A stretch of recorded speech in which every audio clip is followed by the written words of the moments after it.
Well, it's time to begin a very important season here with Southend United, as for the first time, we're going to be mixing Premier League football with a European adventure on Thursday nights. We've got the Europa League to look forward to, and as a result, we've loaned out a few less players than in previous years. But so far, given the circumstances, it's been a very quiet summer when it comes to the ins.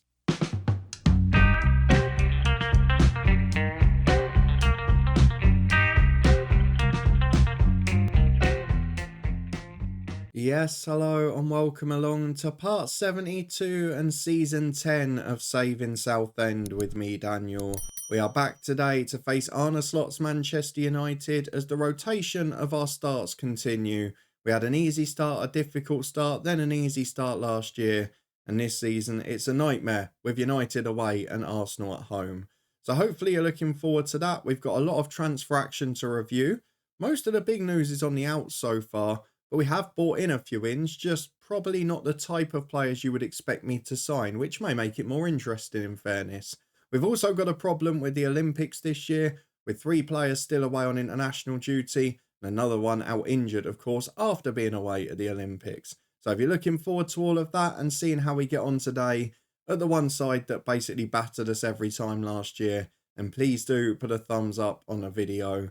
For now, though, we're going to go and have a look at what's happened in a busy summer window where a lot of players have left the club and only a few have come in, but they're definitely quite interesting signings. So let's start by having a look at what state our squad is in after a summer window in which we've prepared for Europa League football as well as the Premier League. And we're going to start with the released players and the players out before looking at the few stars we've brought in. So while there's no one leaving the club that was involved in the first team squad last season, there are a couple that deserve a mention, and one in particular who will go down as a club legend in this save, and very frustratingly could have gone for 40 million a few years ago. I'm of course talking about Jayden Danns. He's gone back to Wrexham where he was on loan last year.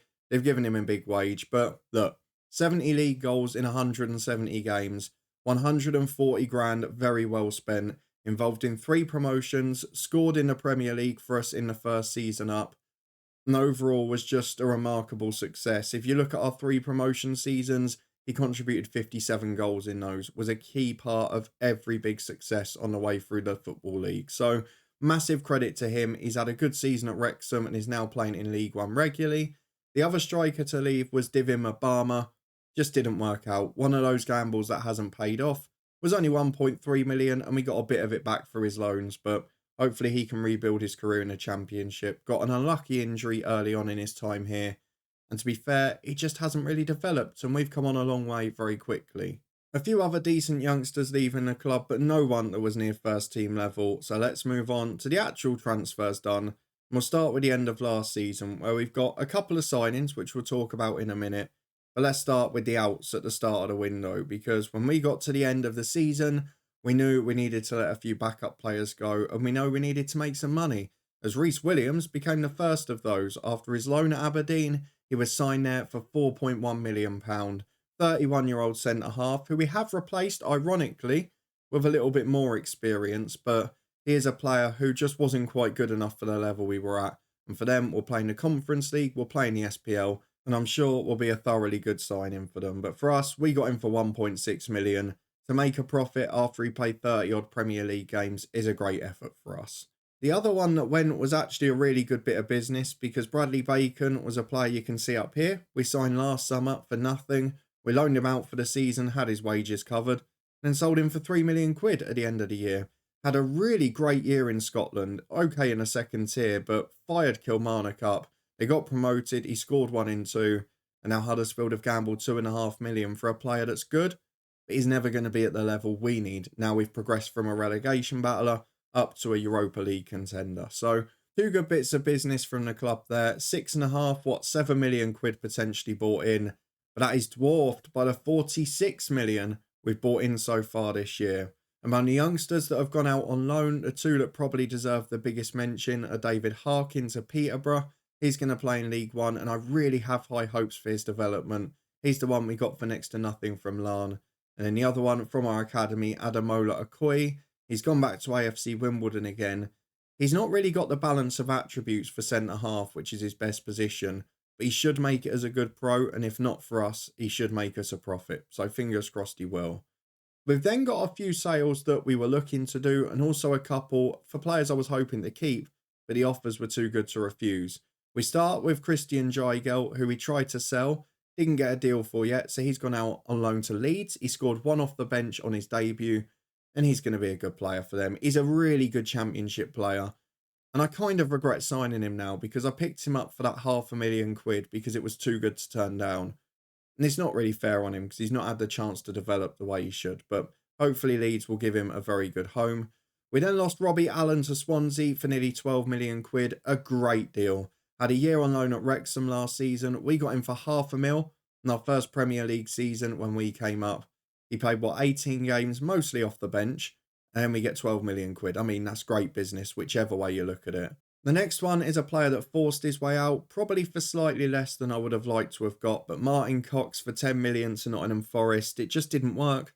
It was one of those deals that I was really excited about when he came in. I thought he was probably one of those 2 or 3 to turn us into a top side. And in the end, he just couldn't get past Alfie Harrison. Then he couldn't get past Lucas Daniel and now Bernberg. So he'd fallen way down the pecking order. He wasn't happy. It made sense to let him go, which he's now done. And I think we have got a little sell-on clause for him as well. Bashir Humphreys, another one we've got good money for. Signed on a free as a backup defender in the Championship, I think. No, it was when we came up, wasn't it? Played 24 Premier League games, went on loan to League One. Now he's gone to the Championship and we've made a £4 million profit. I mean, great business yet again. You can't do anything but commend us for the financial acumen we've shown here. And the next one is a great example of that too. PJ Smith to Hull City for 16.5 million plus a 40% sell on. We did also accept an offer from Norwich, I think it was, for 20 million, but that didn't have a sell on. He's chosen this one. Good player. I was planning to bring him back as my sort of utility midfield man to be the replacement for Cox in there, but he didn't want to be. He wanted to go. He said he was going to leave on a free, and he only had a year left on his deal. To get that money is pretty incredible, I would say. Did really well out on loan in a Championship last year. We got him for 160 grand from Queen's Park. He captained the side in the second Premier League season. Was really good in the first one. Just great business again. Wonderful signing, and I wish him nothing but success. A few other youngsters out on loan, but a couple of first teamers too. Rick George was the first of them. One of many left backs to go out on loan. He's gone to Coventry for the rest of the season. Fingers crossed he'll have a good year and finally reach his potential. Matej Lesnik, probably one of the surprise ones. Big injury towards the end of last year, declined a little bit. The director of football actually found a replacement left back out of nowhere for next to nothing. So I tried to then sell Lesnik, which didn't happen. I've loaned him out to Middlesbrough for the season. I'm hoping after that, and maybe he'll be worth good money and we'll be able to move him on, as we've seen with a few others after a year of good football. The next one, though, is a really good bit of business again, because Carl Allsop has moved on to Swansea for £5 million. Few clubs came in for him, actually. We got him for £500,000. He only played 5 times, threw his toys out the pram, went on loan to Borough last year, as we've just seen with Lesnik there, and then we sold him for £5 million. Again, for a centre-half who can't jump, I was going to keep him as a 5th choice, but that's just good business, isn't it? We've got Jack Morehouse, who's gone on loan to QPR for the season. Again, I thought about keeping him as a utility man just to say I've played him in Europe after coming all the way through the leagues. But he deserves football. He deserves an opportunity. And for them, he's first choice, so good luck to him. 2 more loans out, both for first team players. Marcus Obikjar, we signed in January. He's gone on loan back to his native land. Good player, needs football, and certainly needs development. So hopefully he'll get that now. And then finally, Alexis Orellana to Aberdeen on loan. They have got a future buying clause if they want to get him after his loan. He's not worked out. He's one of the few ones that we've wasted money on. £4.5 million was a pretty big fee.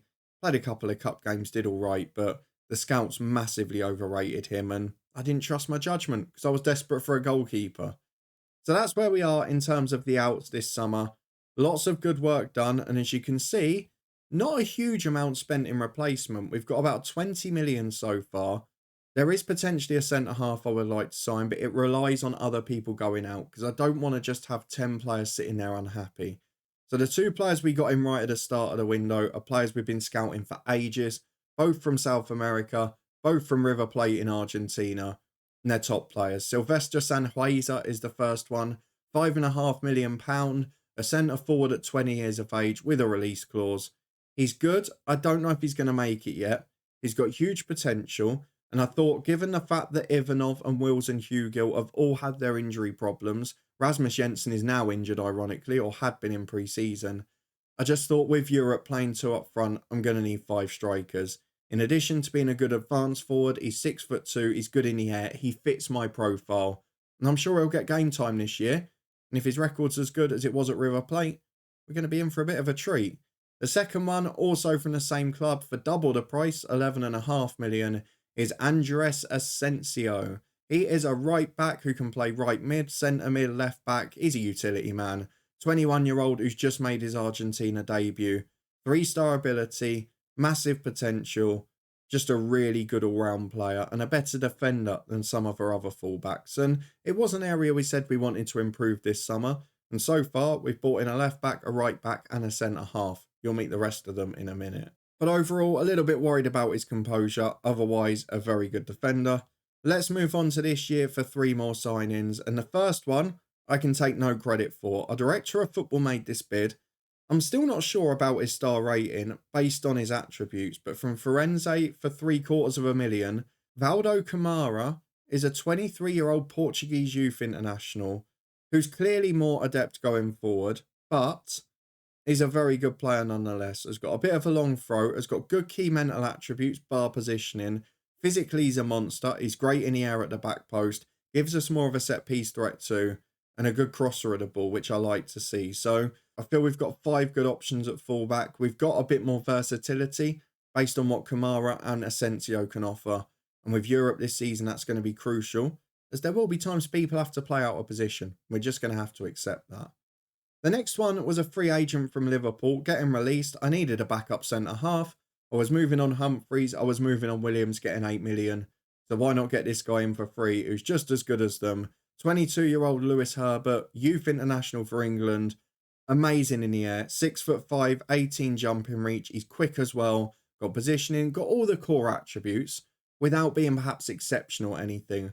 I just thought for Thursday night football in winnable home games when we need to nick a goal from a set piece, yeah, he's going to be a bit of a gem. He's still got huge potential. And if he does get some game time this year with his personality, maybe he will improve. We'll wait and see. But in case he doesn't, I've added a bit of experience to the squad. And one of the keys for me, with Reece Williams leaving and a couple of others unhappy, PJ Smith being one, was about getting a leader for a mentoring group and someone who can nurse us in those difficult away Thursday trips. And Noam Perez from Leicester is definitely that man. For £2.5 million rising to 4. He's 32 years of age.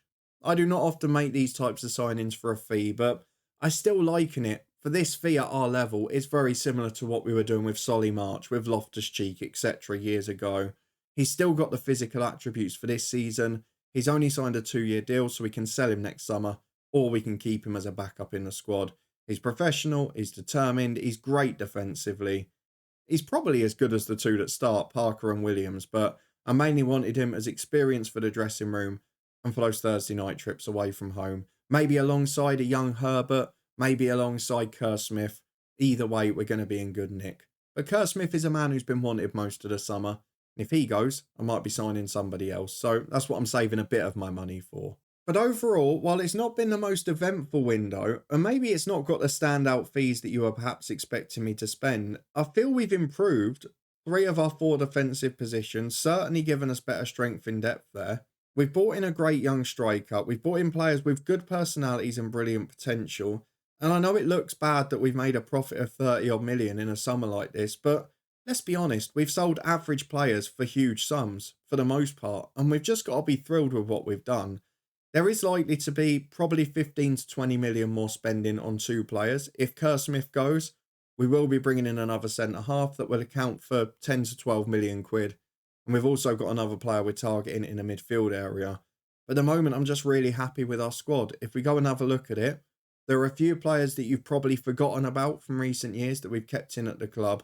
So let's get rid of the players that are not here at the minute and have a look at who's staying. Because among those, we have got, okay, unhappy at the minute, but Marcel Volsky, who's still got that huge potential. We just need to get a bit of football too. I thought Europe might help with that. We've obviously got Adeniji. Kerr Smith is still here, but he is wanted both loans and permanently. I wouldn't rule out him leaving the club because there's a replacement ready if he does. Joe Rose is back as a third choice keeper just to cover for Orellana. Can't imagine he'll be needed a huge amount.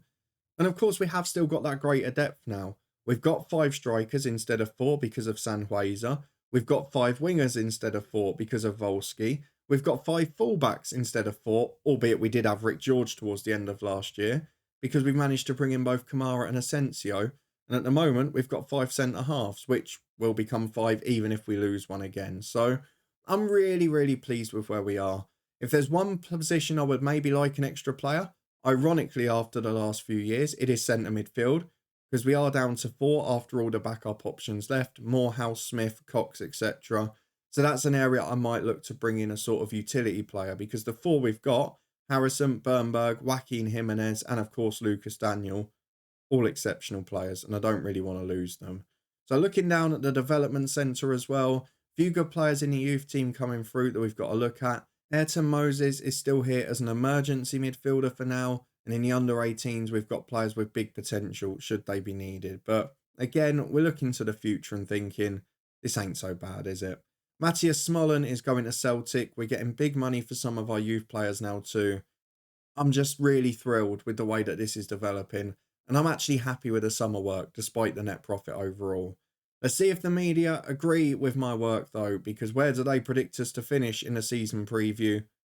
Second bottom, worse than last year. I'm intrigued by that. How have we got worse than last season? I'm not sure we have. The teams that have come up, yes, Bournemouth and Southampton good ones, but Hull haven't been up a while. And we're in Europe. Maybe they're expecting us to struggle with that as well. I don't know. But I'm a little bit surprised that we're expected to finish lower down. I don't think we're going to finish top 6 or 7 again. I think that was just a miracle season. And a couple of the big sides really underperformed. But I would expect us to be mid-table and maybe to go on a run in the Europa League. We'll wait and see. You can see the start of the season is just horrible. In the first 10 matches, we've got United away, Arsenal at home, Liverpool at home, City away, Tottenham at home, Chelsea away, Villa at home. But then after that, you've got that run of Brentford at home, Forest at home, Hull away. In December, home games that are winnable against the likes of West Ham, Wolves and Bournemouth. So it is just about getting through the first few months and then trying to be in a good position in the Europa by November and December so we can focus on the league games that are going to be really winnable.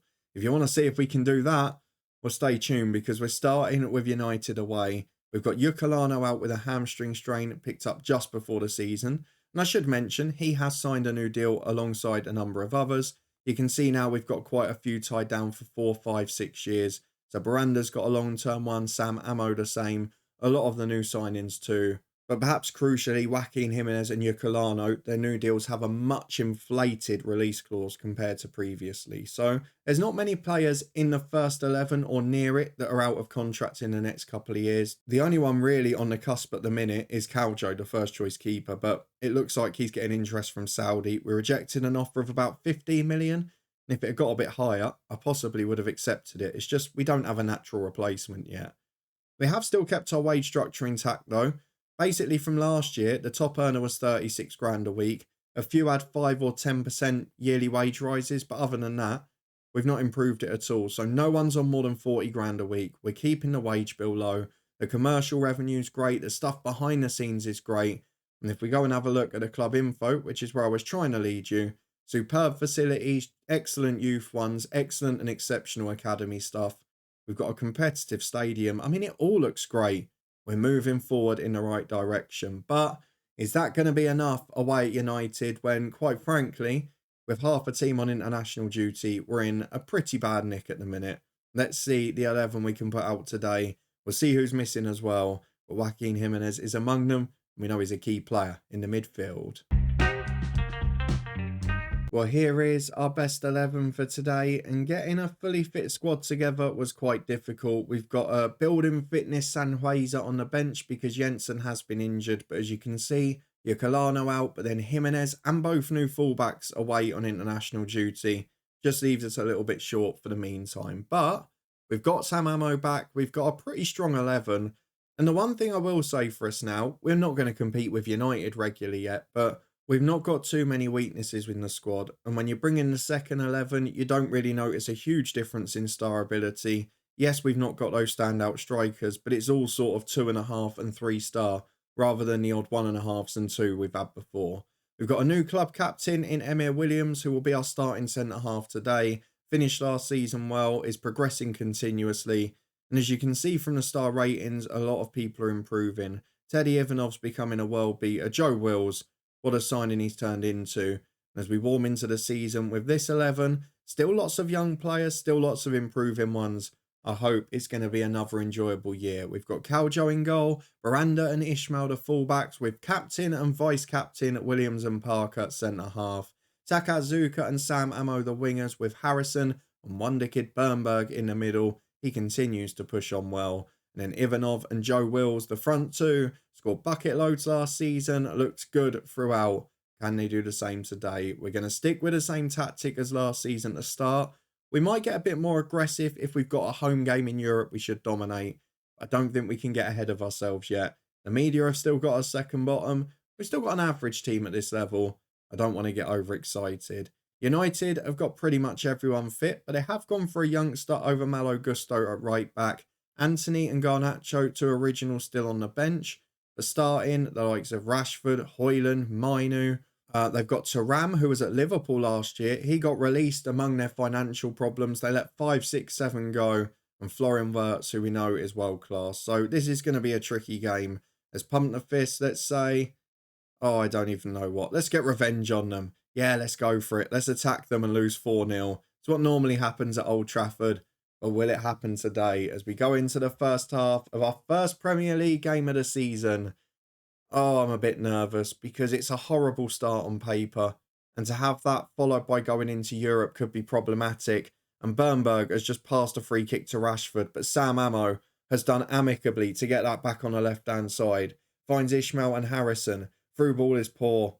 Thuram gets it away. We cannot give away possession like this. It's been a rusty start. Sarpe down the right. Gets to the byline. Cuts in from Sam Ammo, who does really well. His hoofed clearance, though, flicked on by Wills, but to no one. And Birchill will recover it at the back. Finds Kobe Mainu. Into Thuram in midfield. Option down the line is Sarpe. It's back to Clifford again.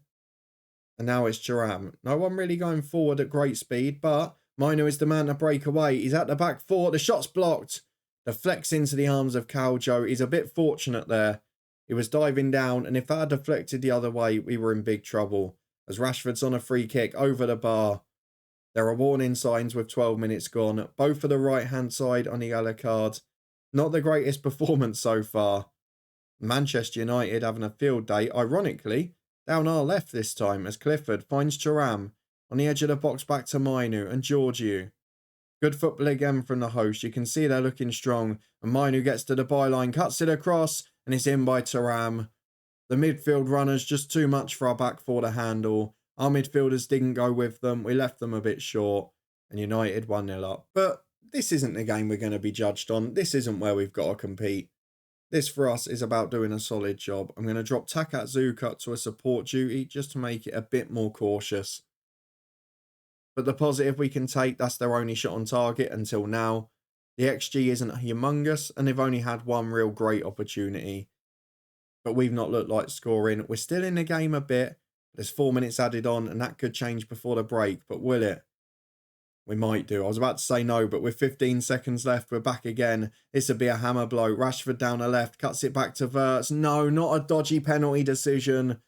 No, not one of those already. We're not even halfway through the first game. Don't give us another one. I mean, it's at Old Trafford. It's going to be given, isn't it? Michael Salisbury, penalty awarded. What a way to start. The 4 minutes are up and we're defending a penalty from Manchester United. Some things never change. Rashford gets the ball right-footed, sends the keeper the wrong way. 2-0 at the break, and just like that, it's game over after being competitive. His 250th goal for United. He's catching Rooney. That's some effort, that. I wanted to see, actually, because I didn't check it, and I haven't since the summer window. Have we improved to 3.5 star yet with our European exploits? Yes, we have. So we should get refereeing decisions in some game. We've got the reputation building. But at half-time, United haven't been exceptional. but we've not offered enough. And look, we can't come here with 4 key players out and survive it. Yocolano would start. Jimenez would start. Asensio will be starting by the time we get there. You can see our wing-backs have been weak as Bernberg gets it to Takatsuka. Hang on a minute. Hang on a minute. We've gone all grainy again with the look, haven't we? Can we get away somewhere? Just want to flip out and back in again because it sometimes fixes it. Let's see. There we go. Sorted itself out a bit. Takatsuka into the box to Ivanov. We've got one back. I wouldn't have stopped that mid-highlight if I knew it was going to be that. Great assist from Takatsuka. Has been awful to this point. And Ivanov is off the mark already, which is exactly what we want to see. Now, can we get Joe Wills off the mark, get back on level terms and really give him a game? 25 to go. Sam Ammo is just back from injury. We're probably going to have to look at him in a minute. Wills is struggling as well. So let's go Hugill for Wills. Let's go Adozi for Sam Ammo. Volsky will come on the right for Takatsuka. We'll replace Baranda with Adeniji. And I'm going to take off Bernberg, who's had a poor game, for Lucas Daniel. Harrison, I think. No, I'm not going to switch him. Lucas Daniel can go forward. 5 changes made, 20 to go. Will I regret it again? Will we pick up an injury? There's 15 minutes remaining. Arsenal starting poorly again. 3-0 at home to Villa. Champions 2 years ago. Didn't even make Europe last season. Have started poorly here. Whereas we're giving United a run for their money. There's 5 minutes to go. Ishmael lucky not to be cautioned again there. But Williams plays out to him. And now a late equaliser is what we're chasing. Ishmael finds Hugill. Adozi nicks it. 2 up front with him. Midfielder making a run is Lucas Daniel. He scored a few late goals for us. But can't there. It's over the bar. He's ended his unhappiness. But he's not managed to find a goal. We're going to lose 2-1 on the opening day. But I'm actually encouraged by how solid we look defensively for the most part. And the fact that we didn't get carved open too often. That's a real positive for me. It finishes 2-1. And with 4 key players away, 3 at the Olympics and 1 injured. I'm pretty happy with that. Let's go and have a look at the schedule because Ivanov has ended a goal drought. Well, that's nice to know at the start of a season. We've not picked up a point, but you look, it's the usual suspects winning. And if the rest of those bottom half teams have a poor year and we can take care of them, finish comfortably in 11th, 12th, 13th, wherever it might be, it just gives us a real chance to relax and focus on Europe, which is what I would love to do. Let's have a look quickly to show you what the expectations were as a reminder. Become an established Premier League team, which is avoiding a relegation battle, so lower mid-table. Be competitive in the Cups and reach the Europa League proper. I'm pretty sure we're in the Europa League proper. If not, and we're in the last qualifier, I think we'll make it. We'll be all right. Let's have a look at the schedule, though, for when we're going to come back. And I think it's going to have to be around transfer deadline day, isn't it? There's a Carabao Cup 3rd round tie, so we'll see who we get. If it's a big tie, we'll come back for it.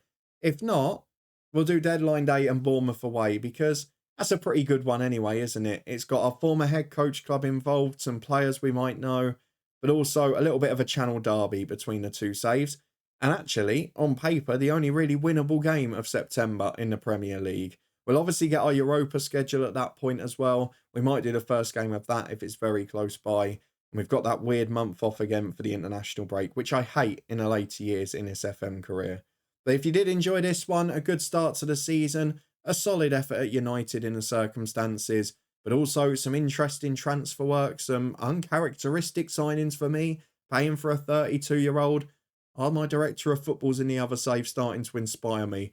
I'm genuinely worrying it might be the case. But let me know what you thought of all the money I got in for the average players, and where else do you think we still need to improve if the right player comes along. If you enjoyed it, chuck a thumbs up on the video. If you want to stay up to date with the rest of this season and the rest of this transfer window, subscribe and turn that notification bell on. We'll be back in a couple of days' time as we look to finish the week in style with transfer deadline day, a big Premier League game, and finding out who our Europa League and Cup opponents will be. Between now and then, though, we'll be back tomorrow with the head coach. It's been a really fun first season at our new club, which you can find up in the eye above. There's also links there to the Twitch channel and the football podcast for regular content. But thank you very much for being here as always, for supporting the show and watching the video. And I'll see you back here next time as transfer deadline day arrives, and there might be 1 or 2 more arrivals to come at Southend United.